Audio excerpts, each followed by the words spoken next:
Golf is teetering on the edge of a revolution, fueled by the meteoric rise of Live Golf, a league that's challenging the very fabric of the sport's traditions. This new contender is bankrolled by vast Saudi wealth and led by a golf legend, setting the stage for a showroom that could redefine professional golf. Will this be the catalyst for a new era in golf, or will it fracture the sport beyond repair? Stick around as we dive deep into the saga of Live Golf and its contentious journey through the world of professional sports, right here on Sports Frenzy TV. Hey there, golf fans! In the world of sports, few rivalries have reshaped the landscape quite like the conflict between the PGA Tour and the insurgent Live Golf. Picture this: a time when all golf professionals gathered under the expansive umbrella of the PGA Tour, competing in prestigious tournaments, shattering records, and securing lucrative endorsement deals thanks to their spectacular performances. It seemed the PGA Tour could do no wrong, operating almost like a monopoly with the power to make or break careers. However, fast forward a few decades, and the winds of change began to stir. A challenger appeared on the horizon, a new golf league funded by Saudi investors and led by none other than Greg Norman, a former golf champion with a history of challenging the status quo. This new league, Live Golf, proposed a radical shakeup of professional golf's traditional format, setting the stage for what many would call golf's civil war. The establishment of Live Golf wasn't just another minor league popping up, it was a direct threat to the PGA's dominance. Prominent players like Bryson DeChambeau, Dustin Johnson, and Cameron Smith were among the first to make the switch, signaling a significant shift in the sport's dynamics. This exodus wasn't merely a trickle. It was a flood, and it seemed the PGA Tour might just be on the brink of losing its grip on the world of golf. To fully appreciate the gravity of this rivalry, we must delve into the sport's storied past.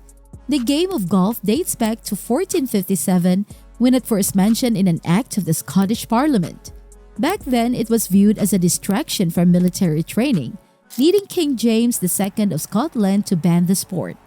Despite its rocky start, golf survived, and by 1502, it was flourishing, free from the legal constraints that once hindered its growth. Golf's journey through the ages saw it evolve from a banned distraction to a celebrated sport with the establishment of the PGA Tour in 1916.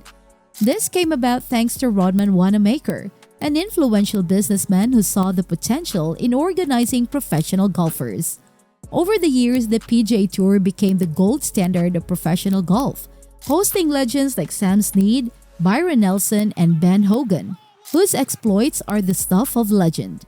But as television became more widespread, the sport's popularity soared, bringing with it increased revenue and, consequently, greater demands from players. Arnold Palmer, known for his charismatic play and business acumen, played a pivotal role in popularizing golf on TV, which led to expanded coverage and, importantly, more money flowing into the sport. This influx of cash led to a division within the ranks of professional golf.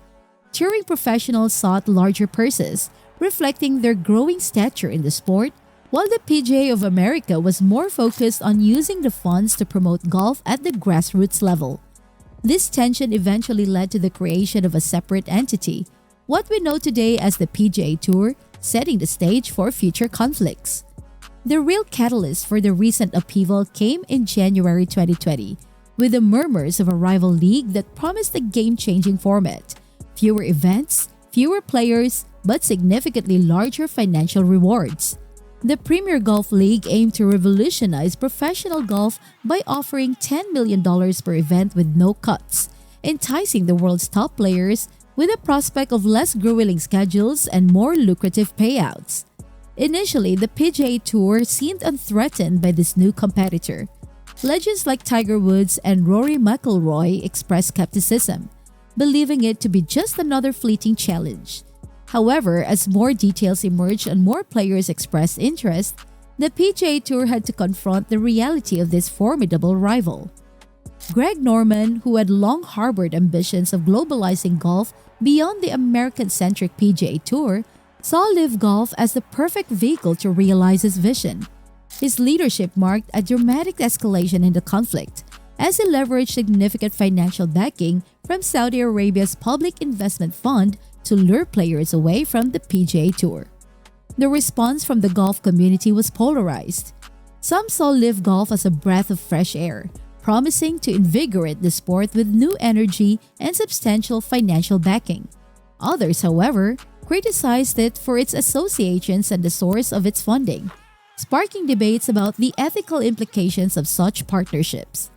Phil Mickelson became a vocal advocate for change within the PGA Tour, criticizing its control over media rights and the distribution of revenue. His outspoken views highlighted the discontent simmering among some players, which LIV Golf was quick to capitalize on.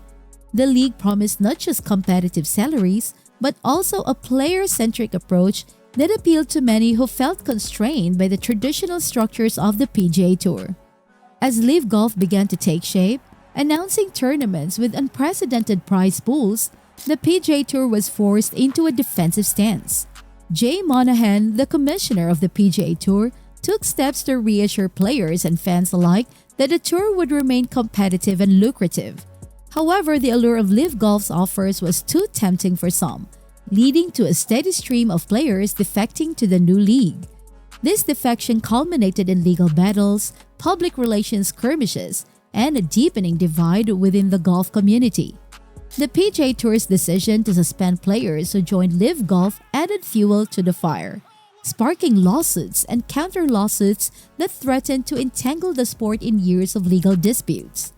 Despite these challenges, major tournaments like the Masters and the US Open opted to stay above the fray, choosing not to penalize players affiliated with either tour. This decision underscored the complex nature of golf's governing bodies and their differing priorities. Today, the conflict between the PGA Tour and LIV Golf continues to evolve, with negotiations hinting at potential mergers or collaborations that could reshape professional golf yet again.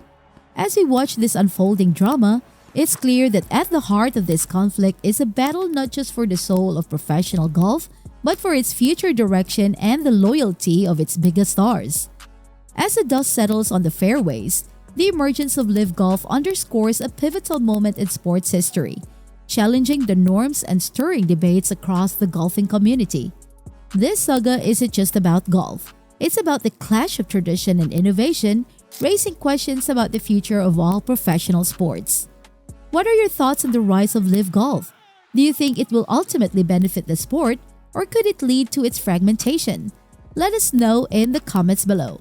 Don't forget to like, subscribe, and hit the bell icon on our channel to keep up with all the latest discussions and updates in the world of sports. Thanks for watching and see you on the next one.